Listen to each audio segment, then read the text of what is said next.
Hey guys, welcome to the Challenge Podcast. I'm Coach Steve. And I'm Coach Nick, and we're going to be talking about everything fitness, health, and the challenge. Let's get on with the show.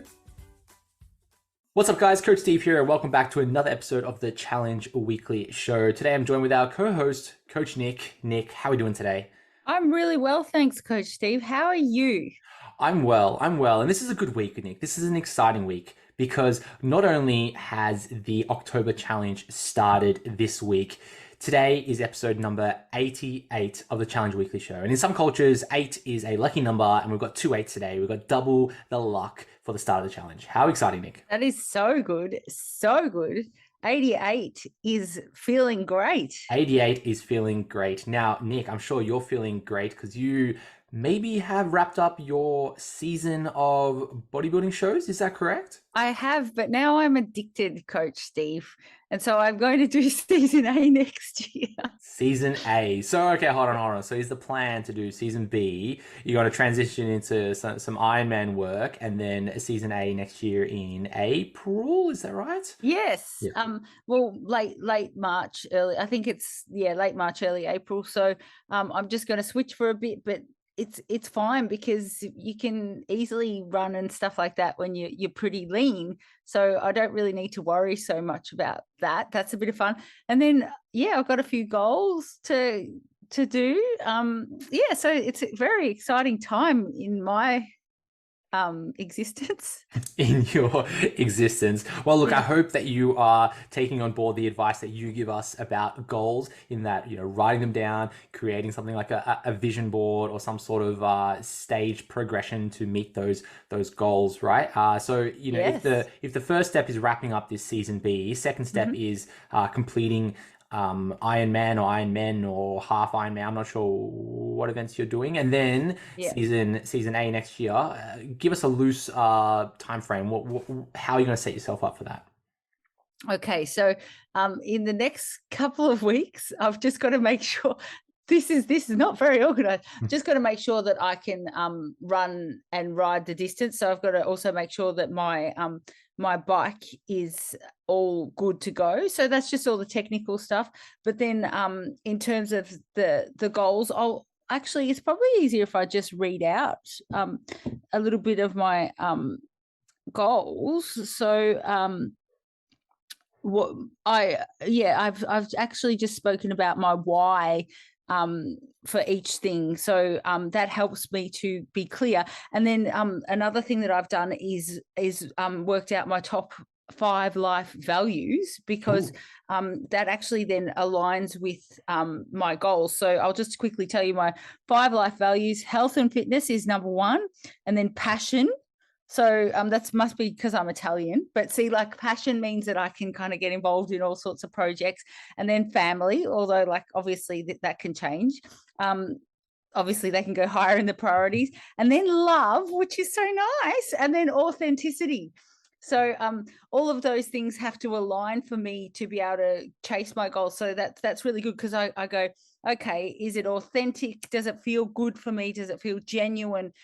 Is it something I really want to do? And then I test that. So that's how I go with everything. But just in terms of building, I've got enough muscle, which is really good to be competitive and stuff. So I've just got to work on bringing a better, I hate the word package, but probably in terms of just stage presentation and stuff. So I'll probably just work on posing and work on which poses suit me the best. And then after that, Coach Steve, guess what I want to do? What are you doing after that? Okay, so then for the rest of that year, I actually would like to build again. And then I want to transition to figure. So that's the big, that's the one with like the big shoulders and all the muscles, and you're absolutely ripped to the bone. And it's like, I reckon it's the best division ever. So you won't find me in anything else. I will be doing that. Wow, that's awesome to hear your 12-month plan, 12 months and beyond, and that's exciting, Nick. Yeah, I know. That's so good. Yeah, so if anyone wants me to share my vision board or anything, I'm happy to just drop a comment on this podcast, and I'll share my process and stuff if you're interested. No, so good, so good. Well, look, Nick, talking about the start of the challenge, it's a great time for you to think about your goals and your Mhm. expectations of the challenge. Okay. And talking about goals, goals can be, lofty, big picture type things like, I want to get ripped. Right? It could be just a big dream, a little pipe dream, or it could be very specific type goals. And of course, specific goals are more, driven and achievable. You could really target those in, saying like, I want to lose 3 kilos. I want to fit into a size 10 pants, or I want to be able to run 5K in under 25 minutes. Like those become more specific to just, I want to get fit. And I think the more specific you can become with your goals, the better understanding you can have of that, the better understanding of the procedures and the steps you need to take to achieve those goals. And then, it becomes more of a thing and more of a measurable thing. Because if you say, I just want to get fit, how do you measure that? How do you understand that? Like, what does that mean to you? Because for me to be fit is probably different to what Coach Nick understanding of being fit is. It might be different to your understanding of what fit is. Same as getting lean or getting strong or getting muscular. They're just broad statements versus really specific things. So think about your goal. Think about why that's important to you. I think that's often important, Nick, because if you just have a goal and you want to achieve it, if it's not important to you, you're not going to do it. Like if you want to just get lean, but you want to do it because you think that's what you need to do, or maybe you think that everyone expects that of you or something like that, that's not a really strong reason why for you.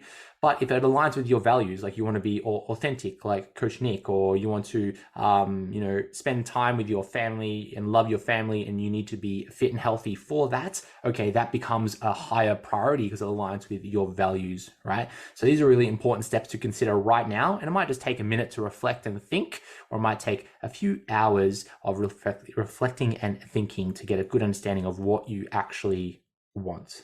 Yeah, and I reckon figuring out your values is a really useful thing to do. And there are online tools to actually quizzes and stuff where you can just Google finding my values, and it'll come up. It's all free, and then you can kind of take a quiz, and it tells you where your values are, because you can't really make that up. You can't just copy someone else's values.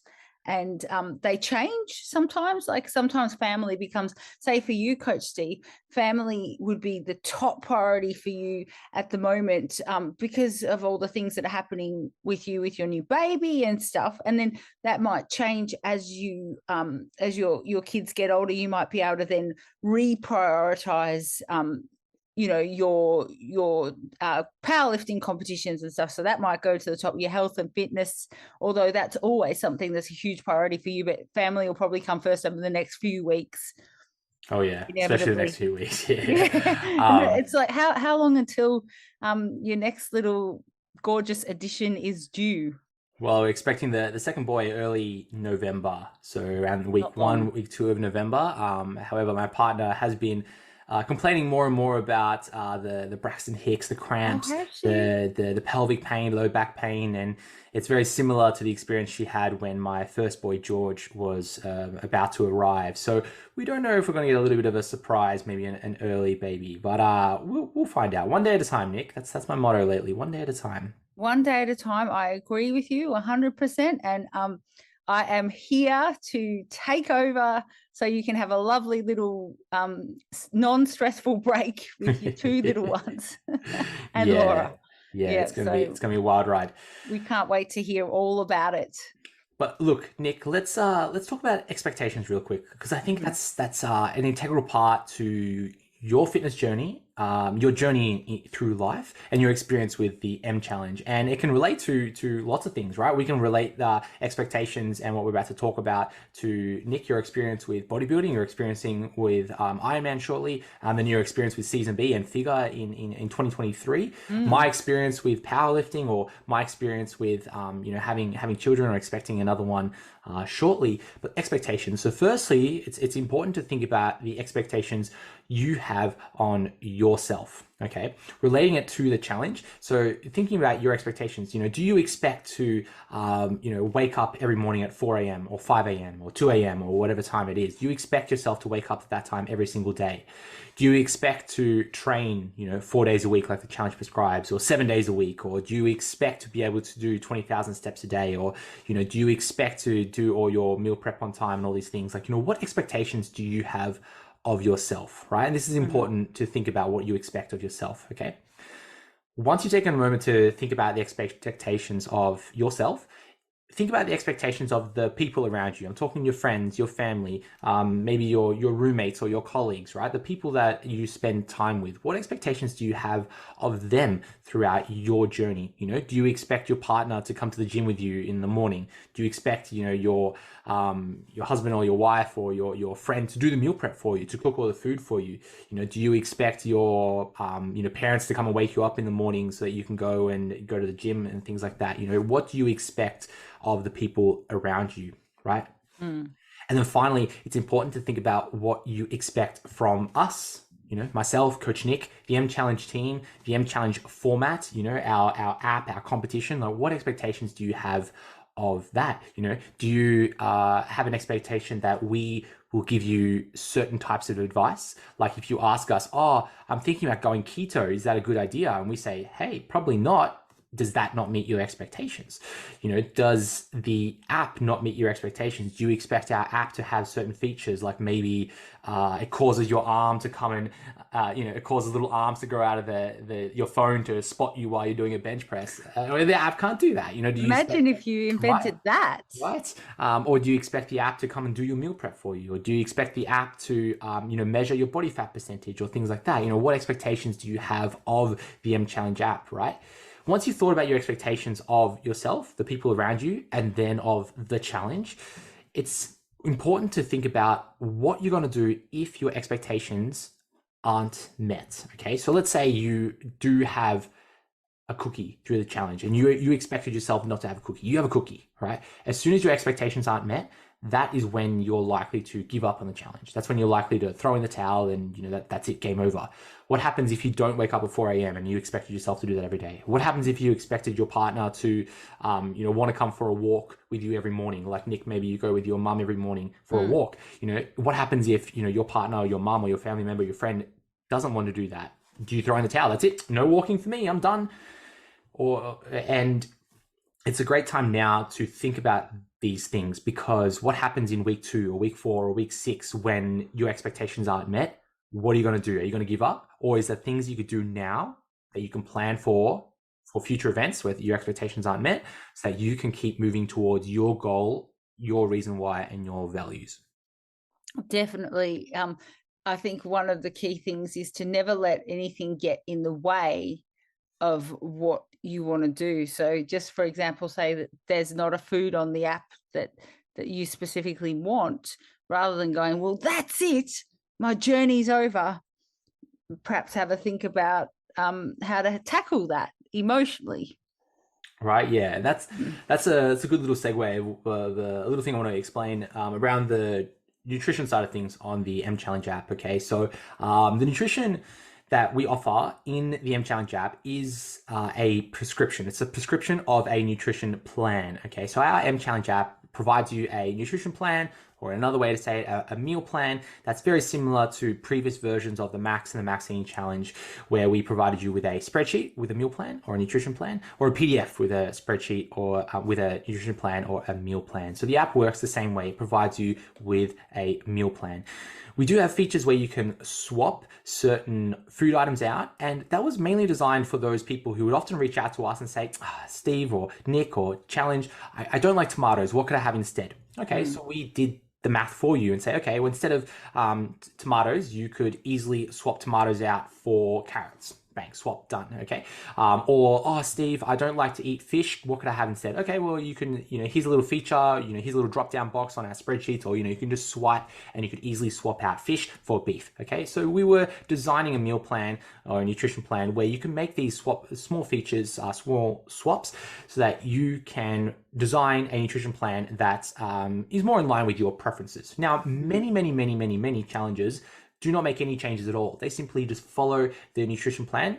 They have a bit of trust in us, where we have coached and assisted thousands and thousands of people just like yourself get into amazing shape over the past 10 years of the challenge, in the iterations of the Max and Maxine Challenge and now the M Challenge. So there are many people that simply trust the nutrition plans that we offer. However, I urge people to take an active role in their nutrition, where they do make some changes to make the nutrition plan fit their own certain circumstances better. Because if I tell you, hey, you need to eat fish every night, and you don't like fish, you're not going to follow that meal plan, right? You're probably going to follow a meal plan that you prefer to eat. So that's why we have this kind of swap feature. Now, the swap feature works by providing a like-for-like calorie swap. So if you want to swap rice for pasta, your serving of rice that is specific to you and your individual needs might be, argument's sake, 100 calories of rice. The app will do the calculation and swap 100 calories of rice for 100 calories of pasta or 100 calories of a wrap. Now, sometimes it gets tricky because you might have, argument's sake, 50 calories of rice, but you want to swap it for a wrap, okay, a wrap. Now, the app will work out the calories and say, hey, you can have 25 grams of this specific wrap you want to have, but one whole wrap might weigh, 90 grams. So you go, well, that's silly because am I meant to cut the wrap in a third? And in some cases, yeah, if you want to meet your caloric goal, you need to scale those food portions, because maybe you previously thought, hey, one wrap is just one wrap, it's not a big deal, but one wrap could be 300 calories or something outrageous, whereas you might be prescribed only 100 calories worth of it. So it might be a great way to learn about portion sizes and what is actually required of yourself. Okay. Now, finally, talking about protein, the M Challenge app prioritizes calories first. That's the big picture, the big rocks around body transformation. Number 2 is protein. Protein is the next priority in our prescription.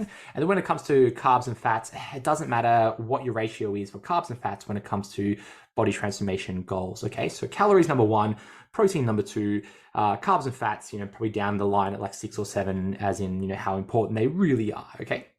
So what the M Challenge app will do is it will scale your protein servings so that you meet a protein goal. Now, that protein goal is set to be about 2 grams per kilo of body weight. Okay. So if you input that your starting weight is 100 kilos, the app will calculate a target of about 200 grams of protein, plus or minus 10%, because nutrition, we can never be spot on perfect. And if you do claim to be spot on perfect, that's really tricky, really tough, and I don't believe you initially. But in nutrition, we want to be aiming to get as close as we can, between 5-10% accuracy. So my meal plan might say that, I'm about 100 kilos. So it might say, Coach Steve, you are having 211 grams of protein today. Okay, that's fine. It's within 5%, not a big drama. I'm not going to lose my mind and pull my hair out. Okay. Now, some of my protein serves might scale up and down. So it might not be consistent every single day, because different servings of proteins have different servings of actual protein in it. So if you compare, let's say, chicken to eggs to salmon, all of those servings of protein have different quantities of protein inside. So you may be given, 200 grams of chicken or 200 grams of chicken, or maybe 300 grams of salmon, because there's a lower protein content in that, or maybe 300 grams of eggs, because there's even smaller amount of protein in eggs, which is why some foods you might be like, well, why isn't lentils a protein? It's like, well, it is for plant-based challenges. However, it's very, very, very low in protein. It's much higher in carbohydrate. So it's more of a carbohydrate than a protein, even though, it's a bit of a mix. That's where it gets tricky around nutritional periodization, because it goes, well, this food has X amount of protein, X amount of carbs, X amount of fat. How do you define it? Is it a protein? Is carb? Is fat? It's actually all three, right? So if you were sitting there and making swaps to proteins, you may find that different servings of protein have different caloric contents, even though the protein prescription might be the same. Now, this is a long-winded way to basically say that each day may have different serving sizes of proteins. And that's by design so that we can prescribe you with adequate protein intakes. We do also scale the proteins that are found in your servings of energy and fruits and vegetables. So if you do choose to have servings of energy and fruits and vegetables that is also high in proteins, that may scale down your protein prescription so that you aren't overfeeding protein, because yeah, you can have more protein in your dramas, but there reaches a point where we go, okay, more protein isn't any beneficial. You probably benefit from having more carbohydrate in your diet right now. Okay, so we do kind of have this scaling effect. So if you're looking at the nutrition plan, you're staring at it and you're trying to understand all the insides and outsides, that's okay. That's awesome. I love it that you're trying to understand how it all works and the nitty gritty. But there is a scaling effect where you go, okay, you could look at the nutrition plan and trust that we have your best interest at heart, because we do. We want you to get the best results possible. You can sit there and try to tinker with it and play around with it and try to understand the mechanics of it all. You might become this really advanced, deep dive into it and try to really get a big grasp of it. But you might find the deeper you go down the rabbit hole, the more kind of complicated and confusing and lack of understanding there might be. Where you get to choose how deep you kind of go into it, right? Where in most cases you're probably better off committing to the process, right? Where you go, okay, yeah, I'm going to put my trust in this meal plan right now, this nutrition plan right now. Spend more effort in training, right? Instead of pulling your hair out around nutrition, just follow the nutrition plan as it is. Maybe challenge your current eating patterns and go, okay, yeah, I'm gonna have this meal here, which is chicken. It's got some rice and got some vegetables. All right, I'm gonna have my plate. There's gonna be some chicken, some rice, and some vegetables. All right, that's different to what I normally eat, but I'm okay with that because it's a challenge. And then you spend more time in training. You spend more time focusing on your approach to resistance training, getting better at the squat, getting better at the deadlift, training closer to technical failure. Putting more of your mental effort around the training side of things, where we get to see these powerful changes in our body. Where nutrition is often the easy part, Nick. Nutrition is often just follow the plan, eat this much, and happy days, right? Spend more time focusing on bigger rocks. But that's my little rant, Nick, about nutrition. Love all the questions coming in about our nutrition plan, and we hope that you find an area of understanding in the nutrition plan where you feel comfortable and you're not stressing out too much in the rabbit hole. Don't forget that traditionally this challenge has been about body composition. It's been about achieving optimal body composition. As coaches, when we know what you're eating, it actually helps us to then eliminate that as a possibility of things going wrong. So as a coach, I mean, I know at this show recently, I can tell you everybody had chicken and rice as their meals during the comp. Everyone was eating out of Tupperware with chicken and rice. They had about 4 or 5 of those meals throughout the day. It was a huge day. And because you can manage that. What's measured is what's managed is measured. Measured is managed. That's yes. what, yeah. Yes. So that's just my 2 cents. You might hate me because you might be like, well, where can I put my Freddo frog in? But just for optimal body composition, sometimes Freddo can't come along. Yeah, no, I agree. Last thing I'll say is that we are looking at ways that we can expand our nutrition database, so the foods that you can swap in and out. The only comment I'll make is that we are getting a very, very, very large amount of requests for things like chocolates, things like deli meats, like bacon, prosciutto, salamis, and foods that might not be in line with what the challenge is, right? We are ultimately a body transformation challenge. We are ultimately trying to either lose weight, gain weight, build muscle, those types of goals. I understand that we want to be honest with our food intake. Hey, if I'm going to eat a muffin, I want to track my muffin. However, remember the crux of what this is. It's a challenge. It's a way to transform our body, and you may benefit from abstaining from some of those foods. Sure, maybe a little Freddo frog like here or there can be fine in the bigger scheme of things. However, the volume of requests for these types of foods just makes me scratch my head and thinking about the choices that some challenges out there are making. Okay, so in the most empathetic way, we are continuing to add these types of foods, but if you do reach out to our challenge team and you are choosing certain foods that might not be in line with what the challenge is, might not be super supportive of your fitness journey, just think twice if that's the types of foods that you want to be consuming over the next 6 weeks. But Nick, I digress. Look, we could go on about this forever. I 100% agree with you, and I'm so in the zone right now about all of this. So please reach out, ask me questions, ask us questions, interact, ask why. You know, I love a bit of why. So come and ask me why. Just don't come to my house. But yeah. No, so good. Nick, let's power through the rest of the podcast. We Yep. have the community highlights where we highlight some members of our community. So Nick, take us away. Who would you like to highlight this week? Okay, so I would like to highlight the very helpful Adriana Cullen. I can say her name. I just wanted to also give her a shout out for saying thank you so much. She's always so helpful. She's helping us a lot with different questions and stuff, just things that she knows how to answer, which is fantastic about the app and things. So thank you, Adriana. Now she says, hey guys, I've been a bit quiet lately, turning 40 and all. I've had my fun from climbing a mountain and partying.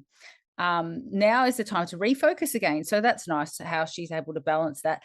A big congratulations to the last challenge, top 50, 10 and 3. You guys are truly inspirational and phenomenal. Welcome to M6. If you're new to this journey, hang on for the ride. If you're continuing, I'm right there with you. It's been almost 4 years since my first ever challenge and I'm still learning, still a student. Take your time, learn as you go, and remember, progress, not perfection. My pictures of turning 40 and a collage of my journey. Looking forward to seeing everyone's journey. So that's beautiful. Good. Love that. Very good, Adriana. Thank you for that. I appreciate it. And 40 is just the beginning. So you should have seen all the over 40s in this lineup. It was great. It's good to see more muscle, more time for muscle. Okay, so we've got Chantel Adams. Workout and walk done. Starting again is hard but exciting. Loving the shake in my legs after doing my first leg workout in months. Love knowing that the weights I moved today were so much lighter than what I used to lift. But that's okay because they'll not be what I am moving in 6 weeks' time. Excited to see what I can achieve. No more excuses. I love that, Chantel. And I think it's a simple one. No more excuses. No more excuses. You're going to get there. I love that. I love that too. The next one is Jodie Clark. I can't love this motivational quote anymore if I tried. Hashtag transformation. So she posted up a quote.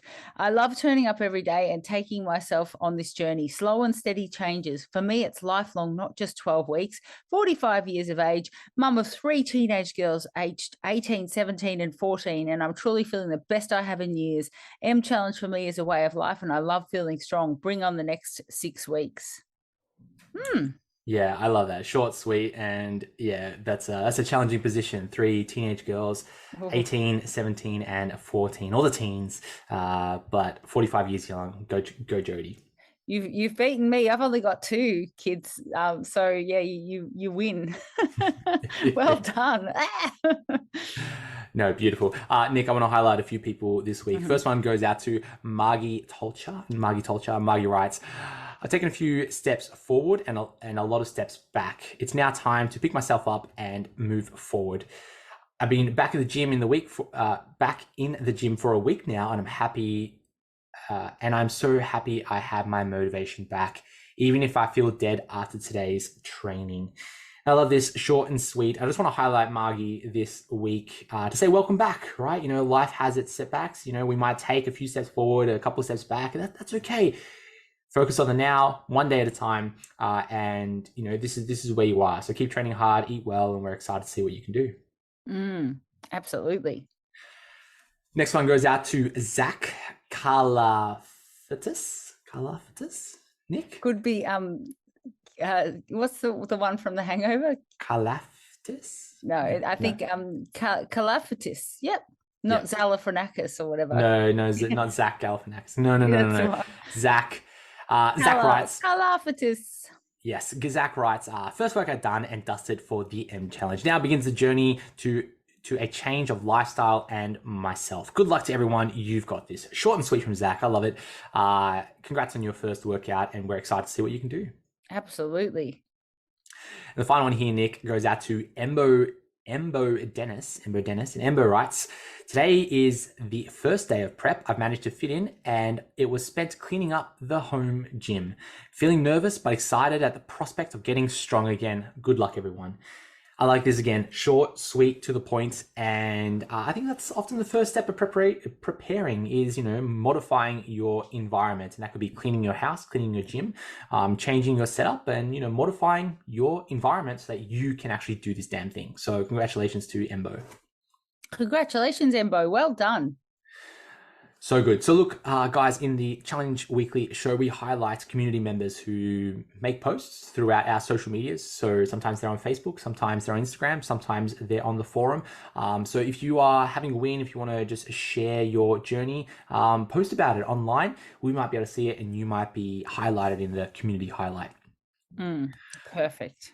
Nick, let's move on to the Coach's Corner, where we offer our tip for the week. So Nick, take us away. What advice do you have for us? Well, we've been sort of chatting about it already, so it's pretty timely but short and sweet.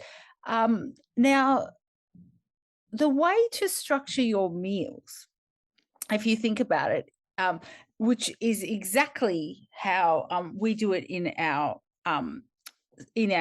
app, is to think of a protein, and we have it written down as protein, and then we have our carbs and our fats as energy, and then we have fruit and veggies. So it's like a puzzle.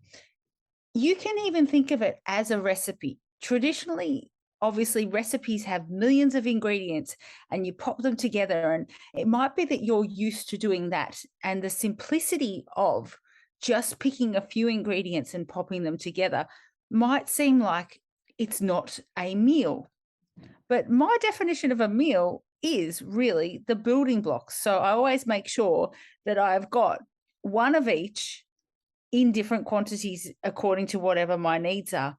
And it might seem so simple, Coach Steve. It might be like, well, obviously.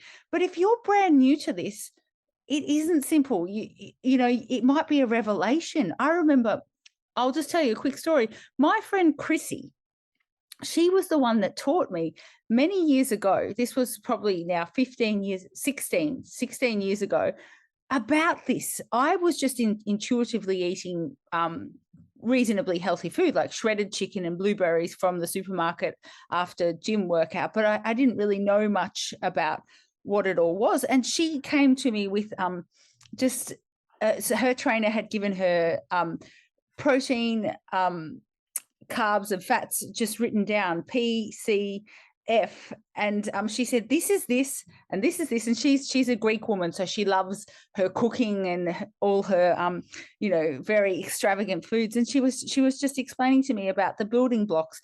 So if you think about it just as building blocks, you just think about constructing your meal from those three basic macros. That is where you will actually get the best results, simply because you are deconstructing it, bringing it right back. So you say to yourself, okay, tonight I'm going to choose for my protein some chicken. So it could be a supermarket chicken. It could be, a chicken breast. It could be any part of the chicken. We have it all in our app. And then you are going to choose something from the energy. You can have, some rice. This is just an example, or some noodles. And then you might have something like, I'm just making this up, but maybe a dollop of peanut butter or something to make it into a satay type situation, and then some vegetables. So that is your basic building blocks. The best thing for you to do, I think, if you're brand new and you're thinking that you need a recipe, is to pop onto our Facebook group and ask, because our challenges, our season challenges, have some of the best but most simple different little things that they concoct, and they will repeat it over and over again. So all I just want to say is that it's all about building blocks. So if you're missing a building block, your food might not be as well rounded as what it could be, because you're missing a piece of it. So sometimes I guess with specific diets like your keto, you might completely omit a certain macronutrient. But in my personal experience, that can be something that you do for a little while, but it's not sustainable. And I think you and I are both all about sustainability, Coach Steve, as well. So I say build your little building blocks, teach your kids, teach your family that it's all about the building blocks, because as soon as you understand that, it all makes sense. And then you've got the power to construct whatever you like from those blocks, as simple and as complicated as you want it to be, whichever way, because each meal, even a recipe, can be broken down into those different groups. It's just more of them, and obviously very hyper palatable, which is we sometimes don't necessarily want the foods to taste super like you want to eat more and more and more of them, because that's sort of what got us into the situation in the first place, where we've probably got a little bit of excess body fat. So we want to just peel it right back and think of the building blocks like a Lego. Yeah, that was my comment I was gonna make. It's like Lego, right? You've got a certain piece that's your protein, a certain piece that's the energy, and we refer to energy as both carbohydrate and fat, basically the same kind of prescription. Interchangeable. Right. And then, fruits and vegetables, because I think you probably benefit from eating more fruits and vegetables, right? And as long as you can build your meals around those three things, and often, just like with Lego, you can mix and match, right? The same meal, if you don't like chicken, you could just take the little chicken block out and then replace it with like beef, another protein. Or, if you don't like that, you could replace it with like a tofu or a plant-based protein. And if you don't like, chicken and rice, you replace the rice for something else, a wrap, noodles, avocado, or whatever it is. And if you don't like it, then finally with fruits and vegetables, same thing. It's like Lego, minced bits. I like the idea of building, like your plate around those building blocks. So, you can prepare each one of those little Lego pieces individually. Chicken, how do you want to prepare it? Put it in an air fryer, put it in the oven, boil it, fry it, put it in a stew, whatever it is. You could make that chicken and prepare it however you want to. The rice, how do you want to prepare the rice? Do you want to steam it? Do you want to boil it? Do you want to evaporate? Whatever method you do to prepare your rice. Same with vegetables. You can eat it raw, you can saute them, you can roast them, you can boil them, steam them, whatever it is. Once you have these building blocks, okay, let's put it on a plate and eat. And that's kind of like the idea of the nutrition plan is, these ingredients, they come together and they can be consumed together on a plate or a container or a bowl or a meal prep, something like that, where once you start going down the path of recipes, that sort of becomes, anxiety driven and complicated, and going, oh, geez, I've got to spend 2 hours making this dinner, when you could meal prep, or you'll serve the chicken throughout the week and then just weigh it out, Lego pieces, bang on a plate, eat it up, and then you're satisfied, you've got the nutrients you need, and you can spend more time in the gym focusing on the good stuff. That's so true. And the other thing is also, I agree with you on this. So you and I both agree. I've seen a few different people sort of chatting about it, but you can't really overconsume fruit and veggies. It doesn't really matter. I don't think I could eat 4 bananas in one sitting. I mean, I might be able to mash them and maybe put them in a smoothie and choke them down, but it's very difficult. But you can easily eat 4 cookies, but fruit and veg, I know people say, oh, you can overconsume them and you can get fat on broccoli and things. I do challenge that, and I think you do too. Oh yeah. That's a much bigger conversation. But talking about fruits specifically, a couple of years ago now, Nick, I recorded a podcast on this channel called What the Fructose. I did all about fruit and fructose, and I debunk a lot of myths around the fear of fruit and fructose and such. So, we've known for decades that fruit isn't bad for you. Fruit's totally fine. Sugar's totally fine. You could eat sugar and, be in great health and in great shape. And, in this podcast, about an hour long, I debunk lots of things. So if you haven't already, go check out, I think we've got 200, maybe 300 different episodes of the Challenge podcast from years and years and years. So go spend some time listening to some of those older episodes. I might sound a little bit different, and a little bit younger, a little bit I don't know. You were so innocent back then. Innocent back then, yes. But look, all right, Nick. Look, I want to talk a little bit about a concept. The concept is, how would you get your dog to lose weight? How would you get your dog to lose weight? Okay. And I want to start with a story, and hopefully you can pull some pieces out of it. Okay. So, Nick, my little sister, my little sister, not the biggest fitness fan, which is totally fine, not as passionate about fitness and lifting weights as I am. She has just spent the past 6, 7, 8 months or so living abroad. So she was primarily living in Israel, of all places, and doing quite a few trips to Europe. So she had a great time over the past 6 to 8 months, right? Now, she has a little dog, right? A little dog, Hugo the dog, a little staffy dog, okay? Now, Hugo was sent to my mum's house. Okay. Oh. And my mum got to look after Hugo along with her Labrador Barney and her stag hound Lexi. Okay. So she had three dogs, three quite big dogs. Well, Hugo's a little dog, now a little bit bigger dog. So my mum loves dogs, loves to give them treats and snacks and, feed them from the table, all that, right? So my sister's just come home from Israel. She's at my mum's house, getting herself back on her feet. And I go over there just yesterday, Nick, and I say hi to my sister. I haven't seen her in a while. Brought little George over. She hasn't seen her nephew in a while, and he didn't know who his auntie was. And my sister made a comment. She's like, "Oh, Hugo's gained a lot of weight, right?" Or Hugo, okay. So Hugo the dog's visibly bigger dog now, and he was quite athletic, right? My sister and her partner spent a lot of time playing with Hugo, taking him out places, going for walks, doing other things, and he was quite an athletic and muscular looking staffy, right? Now he's pretty lazy, pretty chill, likes to sleep on the couch, and has been eating all the food, all the scraps off of the table. And bless my mum, she just loves giving dogs snacks. Okay, so I turn to my sister and I'm like, "What are you gonna do to help Hugo lose weight?" She's like, "Well, it's pretty easy." She goes, "Well, he's not going to get any more snacks from the table. He's not going to be overfed anymore. So he's going to have portioned out meals. He's only, just going to have dinner time, maybe biscuits for breakfast. And we're going to go for more walks and take him out more, right?" And I thought it was a very simple way to approach weight loss. And sometimes when we humans want to change our body composition, we want to lose weight, we want to gain weight, we want to make changes to our appearance, we sometimes overcomplicate it, Nick. We go down this path of like, the only way to do it is if I go keto. The only way to do it is if I, do this elaborate detox plan, or, do this really complicated meal timing situation where I don't eat at this time and eat at this time. Or maybe I omit these foods, omit that food. I need to, train a certain way and, do this X, Y, and Z. And we overcomplicate it because we're humans. That's what we do.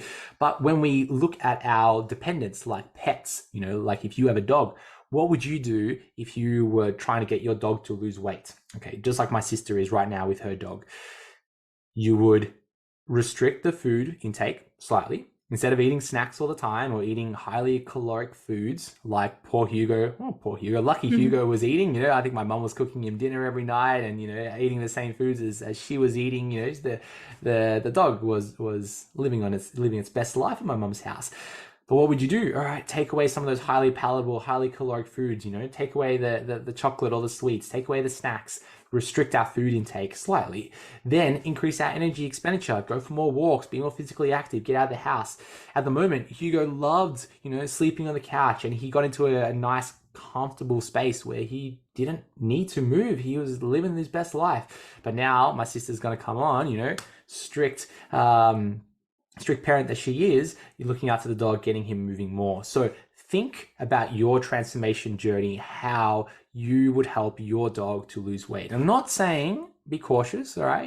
When I'm not saying that you should simply eat what your dog's eating or train how your dog's training or you are a dog. No. I'm talking about simplifying the process of, okay, instead of being riddled with anxiety and worries and complications and I've heard from this person and this media outlet and this influencer and this newspaper and this magazine that I have to do X, Y, and Z, A, B, C, and oh my God, I heard this is bad and this is good, right. Simplify it. What would you do to help your dog lose weight? And you might find the answer for yourself about what you can do to help yourself lose weight.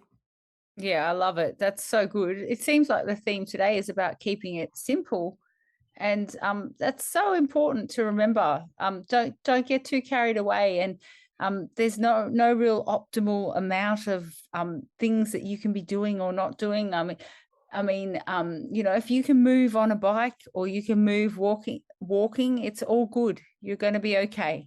That's right. The last comment I'll make is this comment about like Whataboutism, where individuals would join the challenge with previous beliefs or expectations, and they say, hey, what about this? What about that? What about this? And there's a certain reason why we speak about certain things on the challenge, and there's a reason why we omit certain things. And in my time in the challenge, gosh, a good 5 years in the challenge, I spent a lot of time having to Google certain things that people whataboutism me, like, oh, what about this cream? I heard it's really good. Oh, I've never heard of that thing. Go look it up. Complete sham.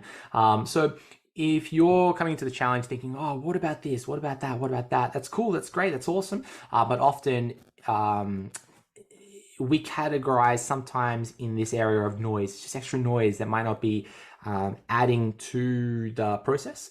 It might be contributing to the process, but just complicating the process. So think about the bigger picture, simplify it. How would you help your dog to lose weight? Very good. I love it. Love it. Nick, let's move on to our final segment here. We have our question and answer segment where we answer some questions from the community. So first question here comes from Sammy, and it goes, hey everyone, if swapping out the automatic meals for alternative recipes, so she might be referring to the nutrition plan, the automatic scale nutrition plan, for alternative recipes, is it only the calories that need to remain the same or the macros as well? Nick, what advice do you have for Sammy? Okay, Sammy. So the keep it simple continues on. You don't need to make the macros exactly the same as what it says on your plan. That would be pretty much impossible to do just based on a recipe. So it's okay. The calories are the number one. You want to also make sure that it's got enough protein in it. So you are, somewhat within your goal. You said plus or minus 10%. That works quite well. But at the same time, if it's a lovely thing that you're looking forward to eating and it's within the same calories, then I would be okay with you having that and swapping it out. Yeah, I love it. Perfect, simple, easy. Yeah, aim for the calories. And if you can, try to get the protein close by. Don't worry too much about balancing out all the macros. Good answer. Yeah, thanks. Nick, next question here comes from Rebecca. And Rebecca writes, hi, just wondering if you recommend doing fasting over the 6-week period, i.e. skip breakie. Thanks. Okay, let's try to super summarize this because I can go down a big rabbit hole. Okay, so Nick, pull me back in if I'm going too deep. All right. Okay. Right. Bunny hole. Bunny hole. Okay, so fasting or time restricted eating is a process where we restrict our feeding windows to certain times. So Rebecca's probably suggesting something like maybe a 16-8 window where she would be fasting for 16 hours. When she sleeps, she skips breakfast, then she has like a lunch and a dinner. Okay. Now the kind of rationale behind this is if we are restricting those times that we are not eating, our body will choose to metabolize a different type of material, such as body fat, as energy through those times where we're fasting. Now, the crux of it all is that it's a load of baloney. Okay, Nick, there has been countless studies on fasting that has suggested that there is no benefit to fat loss, or weight loss or anything like that through those who choose to fast or time restrict eat versus those who just simply follow an energy restriction. Okay. So if we think of the bigger picture over 24 hours, you could eat 2,000 calories over a 24-hour period, spaced, 4 hours apart. Maybe you wake up in the middle of the night and eat. I don't know what you do. So you could space that out over 24 hours, 2,000 calories, or you can choose to eat 2,000 calories over 8 hours. The bigger picture is that our body is way smarter than any time restriction. So even if you did go through a period of time restricted eating, a fasting period, your body may metabolize more body fat. We oxidize more body fat, but then the net change in body fat throughout the entire day balances out once we go through a feeding window. Because once we consume food, our body is more prone to store that food as fat because we're more compressed with our energy intake. So what would happen is if you think of a graph like, a wave pattern, we kind of go through these ebbs and flows of, fat storage, fat metabolism, fat storage, or oxidization is probably a better word. storage, oxidization of body fat in a wave, that wave might be very shallow in little beep, beep, beep, beep, beep of weight gain, weight loss, or fat gain, fat loss, fat gain, fat loss. Whereas if we go through a time restricted eating, we go through a bigger wave. We go, hey, we're metabolizing body fat. Hey, we're storing body fat, right? So the bigger picture is that there's no significant difference to those who choose to time restrict eat or to fast or any sort of combination around that versus those who simply follow an energy restriction. Now, there is some theoretical benefit from strategically placing your meals throughout the day, distributing your meals throughout the day. Okay. So if you think of just purely a nutrition delivery, let's say your job is like a work site, a building site. You've got all these builders and they need materials at certain times. You would probably benefit from timing the truck to arrive just as the builders need it, So every like 4 hours or 3 hours or 5 hours, whatever it is, another truck arrives with more materials for the builders and go, great, perfect timing, timber on the wall, tile on the wall, glass panel in, electricity in, bang, it's a nice system of flow. However, if you try to time it in a system where those trucks, all your daily trucks arrive within a 4-hour window, throughout the day, your builders might be scratching their head being like, damn, I need that timber, I need the nails, I need the bolts, right? I need them right now. But, the truck's arriving in 4 hours. What do we do? Oh, well, maybe we'll start pulling the nails off of the other side of the house and, we'll start pulling it here. It doesn't work too well. And then, you get this influx of 5 trucks arriving at your construction site. You're like, oh, shit, so many trucks. What the truck? So then you have to like store all this material everywhere. And then it kind of slows down production. You're like, oh, geez, I've got timber everywhere. I've got tiles everywhere. So, there is this theoretical idea where we might benefit from having our meals spaced out strategically, let's say every 3 hours, 2 hours, 4 hours, whatever it might be, so that if you consider yourself as a building site, you get these supplies at a steady amounts rather than all compressed at one time or concentrated at one time. At the end of the day, it ultimately comes down to you. There might be benefits from having a regular meal intake spaced out throughout the day, but if you hate having breakfast, you've got, you just despise eating breakfast, you don't like eating breakfast, you don't like to eat anything in the morning, that's fine, no dramas. My favorite time about going to sleep is that I get to fast forward to breakfast because I love breakfast. So there's nothing wrong with eating breakfast and there's nothing wrong with fasting. However, you might benefit from spacing your meals out. So Nick, I've come out of the rabbit hole. I survived. That's all right. I like listening to all of that. So it was fine. It was fine. Good. Good. It's fine, Nick. Thank you. Nick, next question I approve. Here. You approve. Yeah. Next question here comes from Kimberly. And Kimberly writes, hi, I'm just wanting to clarify my calorie counts. My goal is to build muscle and lose a couple kilos of body fat, so my weight as such may not change that much. When completing the questions, I'm unsure which way on the scale I should go. Lose weight gives me approximately 1,800 calories, then maintain approximately 2,700 calories. This is my third challenge and previously did the Get Strong programs. Please help, Nick. Whew, sounds like Kimberly wants the ultimate goal of trying to build muscle and lose weight at the same time, where she does not change her body weight. Maybe the definition of like a recomposition. What advice would you give to Kimberly? Well, Kimberly, that's the holy grail, isn't it? But firstly, I'll just make an aside, just a little bit of a point. When somebody tells me their calories, unless I'm looking at their complete information, it means nothing to me. I can't really go, wow, that's a lot or that's a little, because I don't know your body weight. I don't know anything about you. So just so you know, just if you want to ask me anything or ask us anything about calories, you need to give us more details, because it really isn't going to make much of a difference. It's just a number until we can kind of assign it to you as a human.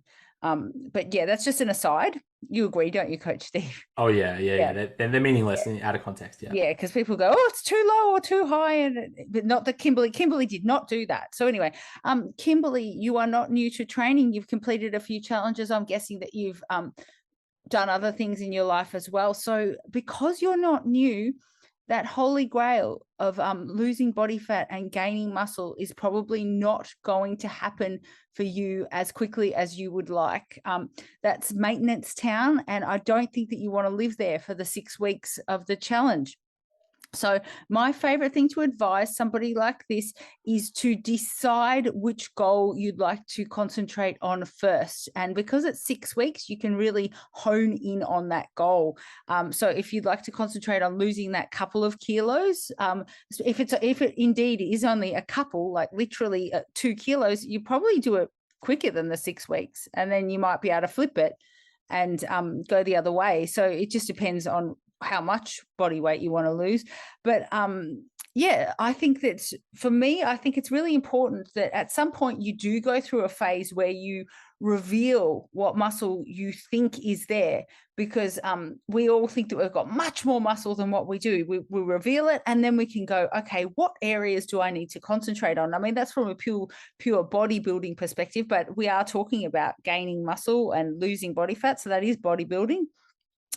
So I would be deciding on which goal, and I can't decide that for you. I haven't seen you or anything like that, but I think that you could use that 6 weeks to really concentrate on one goal, and then you could use the next challenge or time after that to flip it around and concentrate on the next goal.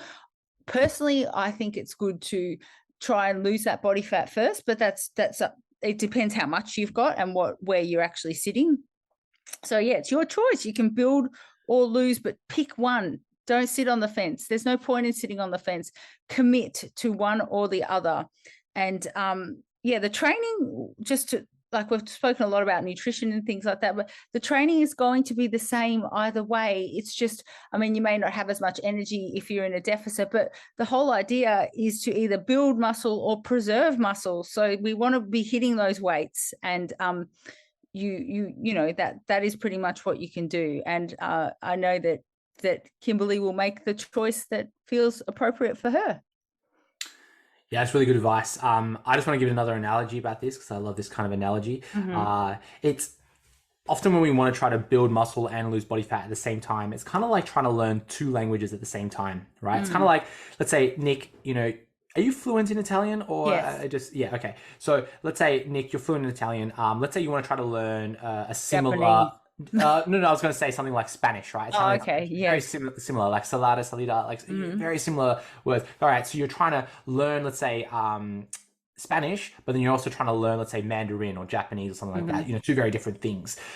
So you could either try to do both languages at the same time and struggle with both, and you know, maybe make a little bit of progress at the same time of both. You know, you might spend 6 months or a year trying to learn both at the same time, and at the end of it, you know, you might be able to say 1 or 2 phrases, and yeah, that's about as far as you get. Or you could spend 6 months focusing on one task, like learning Spanish, become really proficient, conversational, written language, you know, like a high level of Spanish, then spend 6 months learning something like Mandarin or Japanese and get really proficient there. So at the end of 12 months, you made lots of progress in Spanish, you made lots of progress in Mandarin or Japanese or another language, rather than making very little progress towards 2 things. It's kind of like doing 2 things at the same time. You're half-assing both things. You don't want to half-ass something, you want to full-ass something, right? Yeah, full-ass. Full-ass. So in terms of Kimberly's case, yeah, you could see very, very, very slow progress. And we see some of those examples in our Facebook Social Hub in challenges, maybe like Adriana Cullen, who's done multiple challenges, heck, over, you know, like a 5-year period. Yeah, you could be at the same body weight. You could have gained some muscle and lost some body fat. And, you know, we went through this recomposition phase over a long period of time. Lots of effort was put in and you see those changes. However, in a short 6-week period, you're better off focusing on one thing. Choose something like Spanish or Japanese, focus on that, then focus on the other. And you may find over the next 3 to 6 months, you actually make significant progress into both of those things by just focusing on one thing at a time. 100%. I agree with that those advices. Nick, last question here comes from Damien. Damien goes, hi, I generally have a morning coffee, a latte or a long black, and the nutrition plan advises having Max's shred system in the morning with breakfast. During the day, the meal plan also advises having more shred Max cookies and another Max shred protein shake. Is this too much caffeine for my daily intake? What could be substitute? And what could substitute the different shred protein bars and cookies? Thanks. Okay, let's talk about caffeine. Maybe this is a bigger question around caffeine. So the Australian guidelines suggests a caffeine intake of max around 400 milligrams per day. Okay, the average cup of coffee, average, is about 200 milligrams per day, and that's the standard serving of caffeine that you'll find in things like energy drinks or pre-workouts. 200 milligrams per day. Okay, now that's what the guidelines recommend. Many of us have far more caffeine than that, Nick. Many of us do. And there's been some interesting studies where we provide people with milligrams per kilo of body weight, upwards from anywhere between 2 milligrams per kilo upwards to 13 milligrams per kilo. So let's say Coach Steve is 100 kilos. Some poor person in this study was given 1,300 milligrams of caffeine and they survived. They were fine. Okay, so remember that dose is the poison, and we can have a really high tolerance to caffeine. It's a very mild stimulant, and you may have some side effects such as anxiety or some headache-induced,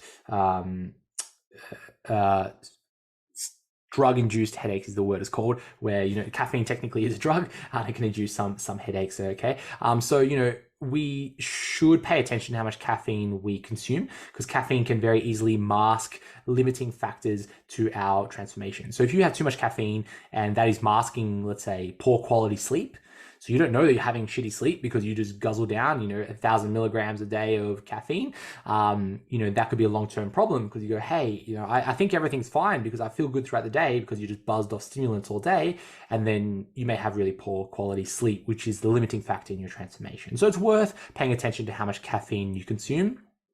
If you have more than 400 milligrams, that's your decision to make. Recommendations is 400 milligrams, but I personally have a lot more than 400 milligrams per day, Nick. I'm sure you do too. So it's okay. You've seen me. Now, caffeine is one of the most researched and effective ergogenic aids, meaning performance enhancing drugs, because it's a drug, right? So having caffeine before you train as like a pre-workout or similar has one of the greatest benefits to training performances, and also caffeine can increase our NEAT, so the way that we move, how jittery, how energetic we are to go and move, which is why caffeine is often found in products such as protein powders, very small amounts. So protein powder, you may find it might have 50 milligrams, and that's from like a green tea extract or something like that. Most thermogenics will have some sort of caffeine element from things like green tea. Okay, so you'll probably find caffeine from some of these products, and if you're sensitive to caffeine, it's probably worth reviewing how much caffeine is found in these products. Okay, however, if you had a cup of coffee, 200 milligrams, and you had a protein shake, maybe 50 milligrams, another protein shake, 50 milligrams, 300 milligrams, not breaking the bank. However, if you're really sensitive to caffeine, so if you're having multiple protein shakes and a cup of coffee at 8 p.m. at night, caffeine has a half-life of about 6 hours, some people 8 hours, meaning that after 6 hours, you have a cup of coffee at 8 o'clock. At 2 a.m., half that caffeine is active inside your body. So that might be the reason why you have poor quality sleep. So some things to think about. Damien, if you are looking for other substitutes to have instead of protein shakes or bars or cookies, you can use the swap feature and swap out those food items for other servings of proteins. You may benefit from having just a small meal instead of a protein shake. However, it might come with other macronutrients and other calories and more inconvenience than having just a simple protein shake. A good question. Very good. Very interesting. Nick, let's wrap it up there for this episode number 88 of the Challenge Weekly Show. We made it episode number 88. How good? I can't wait for 89 already. 89, yes. So if you enjoyed this episode, let us know, and we'll catch you next week for episode number 89. Thanks, everybody. Thanks for tuning in, guys. If you like the show, share it with a friend. Or leave us a review on iTunes to spread the good word. See you next time.